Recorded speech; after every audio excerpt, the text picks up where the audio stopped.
Malappuram Kottakkunnu കൂട്ടായ്മയുടെയും IMA മലപ്പുറത്തിന്റെയും കാരുണ്യ ഹൃദയാലയ മലപ്പുറം സഹകരണ ആശുപത്രിയുടെയും സഹകരണത്തോടെ ലോക പ്രമേഹ ദിനം ആചരിച്ചു.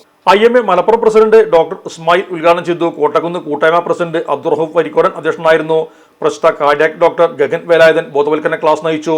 Premkumar, doctor Pareeth, doctor Subhadra, doctor Vijayan, Premnath, Haneef Rajaji, Abdurahman, Karunya Hridayalaya coordinator Rameez എന്നിവർ സംസാരിച്ചു. തുടർന്ന് ബ്ലഡ് ഷുഗർ പരിശോധനയും ബ്ലഡ് പ്രഷർ പരിശോധനയും നടന്നു. നമ്മുടെ നാട്ടിൽ പ്രമേഹ രോഗികളുടെ എണ്ണം ദിനം പ്രതിദിനം വർദ്ധിക്കുന്ന ഒരു സാഹചര്യമാണ് നമ്മൾ പലപ്പോഴും കാണുന്നത്. ഇതിൽ നമ്മൾ ശ്രദ്ധിക്കേണ്ട വളരെ കുറച്ച് കാര്യങ്ങളിൽ ഒന്ന്, പ്രമേഹം നമ്മൾ ശരിക്കും ഭയപ്പെടേണ്ട ആവശ്യമില്ല. അതിനുള്ള തക്കതായ ചികിത്സയും അതിനുള്ള എല്ലാ രീതിയിലും ടെസ്റ്റുകളും നമ്മുടെ നാട്ടിൽ വളരെ സുലഭമാണ്. പ്രമേഹം മുൻകൂട്ടി കണ്ടുപിടിക്കുന്നതും അത് വളരെ നന്നായി കൈകാര്യം ചെയ്യുന്നതിലാണ് അതിൻ്റെ ഏറ്റവും എളുപ്പമായ വഴി എന്നാണ് നമ്മൾ ആദ്യം മനസ്സിലാക്കേണ്ടത്.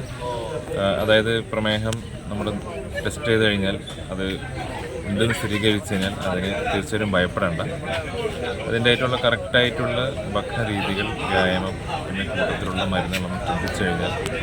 Sahara golden diamonds, Kottappadi, Malappuram. Phone 9744 912 916.